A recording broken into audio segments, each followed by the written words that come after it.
¿Qué tal? Yo soy César Benedicto Callejas y esto es la pasada de lista del Sistema de Sol, 10 libros sobre la guerra de Vietnam.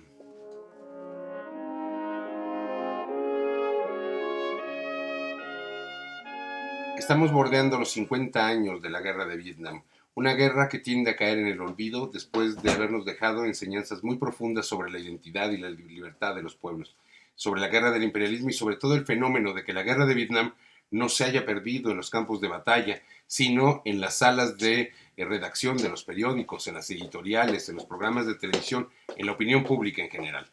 La guerra de Vietnam es una enseñanza que no puede ser olvidada por su dolor, por su cuestionamiento sobre la independencia y la libertad y sobre todo sobre las relaciones entre literatura, prensa y poder público.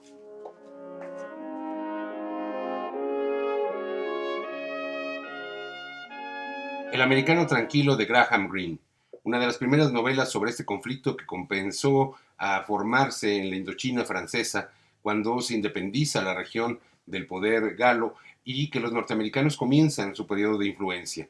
Una novela sobre cómo irrumpe la violencia desde la lejanía de Asia en una familia tradicional norteamericana. ¿Cuál es el desencuentro? ¿Cuál es el ideal de los Estados Unidos? O más bien, ¿cuáles son las cadenas de influencia que iban a desembocar en un conflicto que algunos deseaban, pero que no podían prever la dimensión de su destrucción?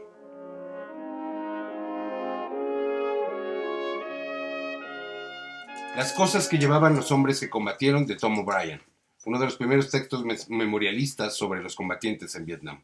El desencuentro con la brutalidad de la guerra en un país que no conocen, cuya lengua ignoran y que pelean contra un pueblo casi desarmado, pero que está dispuesto a todo, absolutamente a todo, para mantener su independencia y proclamar su propia identidad.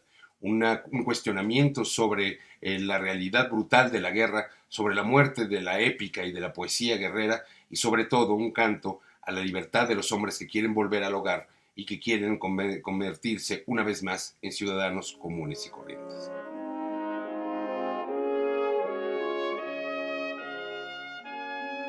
Árbol de humo, de Dennis Johnson, una novela sobre una familia que envía a la guerra a algunos de sus hijos. Estos habitantes del sur profundo de los Estados Unidos, que están acostumbrados a la segregación racial, se encuentran en un universo alucinante de guerra donde comprenden que la igualdad de los hombres no es un mito ni es tampoco una idea preconcebida, sino que es una necesidad de convivencia y una necesidad de paz y libertad. Esta familia se encuentra en la encrucijada de la protesta, en la encrucijada del reconocimiento de la barbarie, pero también de su lealtad al país que representan, al país donde tienen sus afectos y donde han pasado toda su infancia.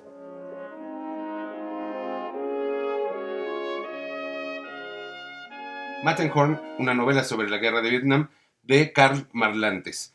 Una novela que tardó 30 años en ser escrita. Narra la historia de otro de los sobrevivientes de la guerra de Vietnam y que da cuenta de cada paso en la convivencia con los demás soldados, en el encuentro y desencuentro con el pueblo que es invadido, para un soldado que no puede comprender bien a bien por qué está luchando, cuáles son las causas que debieran animarlo, y en donde el discurso de la preservación y la exportación de la democracia suena demasiado lejano y demasiado burdo al momento de batirse contra una aldea de campesinos desarmados o en el enfrentamiento contra las bombas anónimas, las trampas en la selva y el desencuentro profundo entre la humanidad y el carácter pacífico que debiera animarla. 30 años es muchísimo tiempo para reflexionar. Es por esto que esta es, sin duda, una de las más grandes y más importantes novelas sobre el conflicto en Vietnam.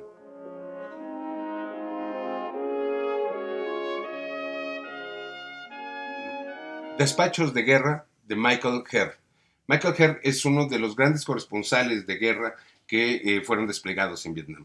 Hay toda una épica de corresponsales de guerra que narraron paso a paso, que dieron incluso la vida a algunos de ellos en los campos de batalla. Pero ninguno, como Herr, retrata en sus despachos la realidad cruda de la guerra en Vietnam. Es uno de los hombres que contribuyeron a dar fin a la guerra cuando el público norteamericano se dio cuenta de la dimensión de la barbarie en que se estaba incurriendo. El uso de armas químicas, el uso de las trampas y la cantidad de prisioneros perdidos en los campos de batalla pasan por las páginas de Herr como notas de prensa, pero que tienen un profundo contenido humano, que impactan al lector, que nos siguen impactando aún después de tantos años de su escritura. Es decir, Her presenta el auténtico, el verdadero rostro de la guerra.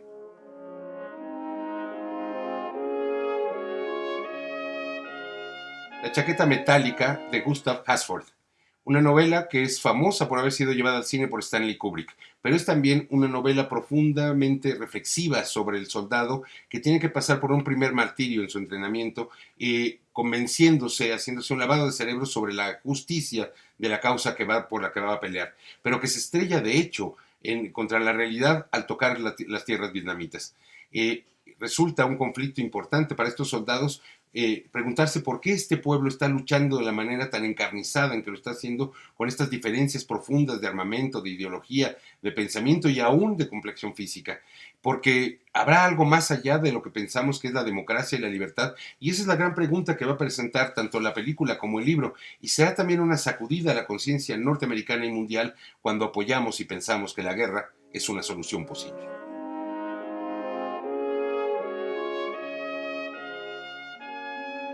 Corazones en la Atlántida, de Stephen King. Stephen King, el maestro del terror, va a llevar también a la guerra de Vietnam sus alucinaciones, sus sueños terribles, en un lugar y en un momento en que todo terror pasa por la realidad. Ninguno de los sueños más alucinantes de King alcanza la dimensión de estos cuentos de guerra en los que los hombres tienen que preguntarse si la vida de sus compañeros vale tanto como la suya, si la vida de este otro hombre que está en su casa, que está en su aldea de pescadores, vale tanto como la propia, porque el sueño de volver a casa, el sueño de mantener la vida, se impone frente a cualquier otro pretexto.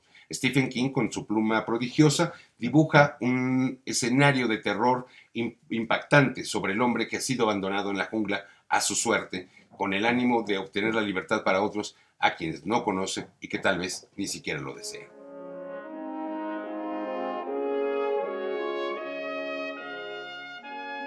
Los ejércitos de la noche, de Norman Mailer. Norman Mailer, uno de los grandes periodistas del siglo XX en Estados Unidos, presenta una novela basada en toda la información que ha recibido como en su actividad periodística. Una novela que va a impactar políticamente los escenarios en los Estados Unidos, porque va a dar a conocer el distanciamiento enorme entre el poder público y la ciudadanía.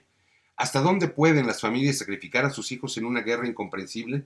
¿Hasta dónde los que han sido electos para el gobierno tienen derecho a reclamar la sangre y la vida de los jóvenes norteamericanos? Esas preguntas se las presenta Mailer y son preguntas que no tienen solución.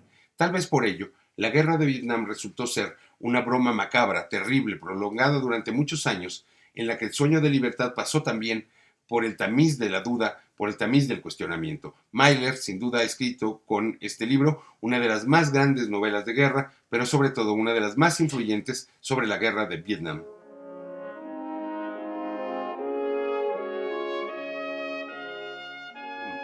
Oración por Owen, de John Irving. La historia de dos amigos que resultan en reencontrarse en la guerra de Vietnam.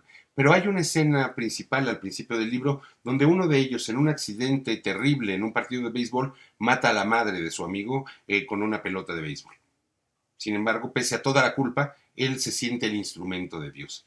Y esta es la psicosis que impera dentro del ejército norteamericano en el momento de invadir Vietnam y de tratar de recuperar justicia, de impartir libertad y, en fin, estas contradicciones que poblaron aquella guerra. Y en el fondo, el encuentro entre dos amigos que participan de esta amistad inefable que queda a prueba cuando ambos tienen que conservar sus vidas y hacerse fuertes el uno al otro en medio de la incomprensión, en medio de la violencia, en medio de la selva, con la esperanza, tan solo la esperanza, de volver algún día a casa.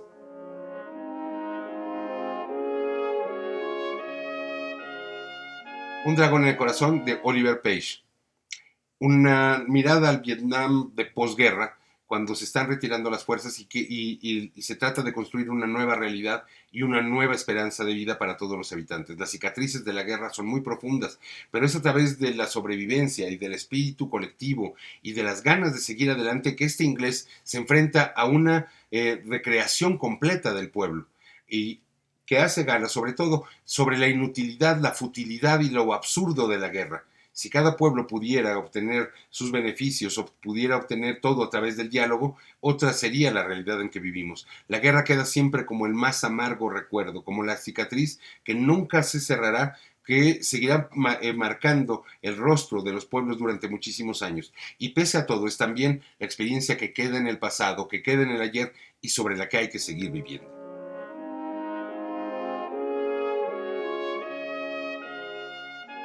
Esto fue la pasada de lista de Cisterna de Sol, 10 libros sobre la guerra de Vietnam. La guerra de Vietnam queda en la conciencia colectiva de los Estados Unidos y de todo Occidente como el cuestionamiento sobre hasta dónde podemos pensar que la libertad y la democracia como la entendemos en Occidente debe ser impuesta a bala y sangre en cualquier otro lugar. Pero sobre todo es el cuestionamiento sobre hasta dónde debemos los ciudadanos apoyar las alucinaciones bélicas de nuestros gobernantes. ¿Cuál es el límite de la representación? ¿Cuál es el límite de la vocación guerrera o de la vocación expansionista de un pueblo? ¿Y cuál es la vocación profunda de cada nación para encontrar su identidad?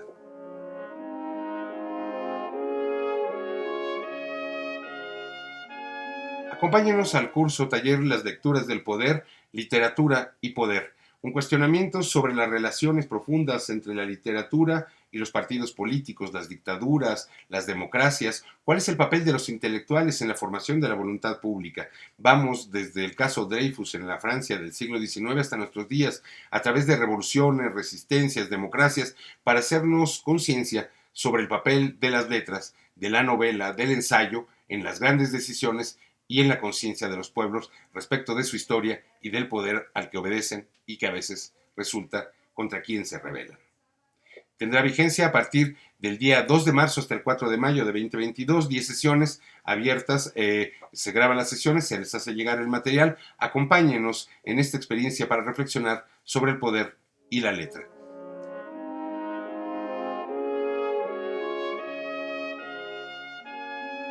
3, 2, 1.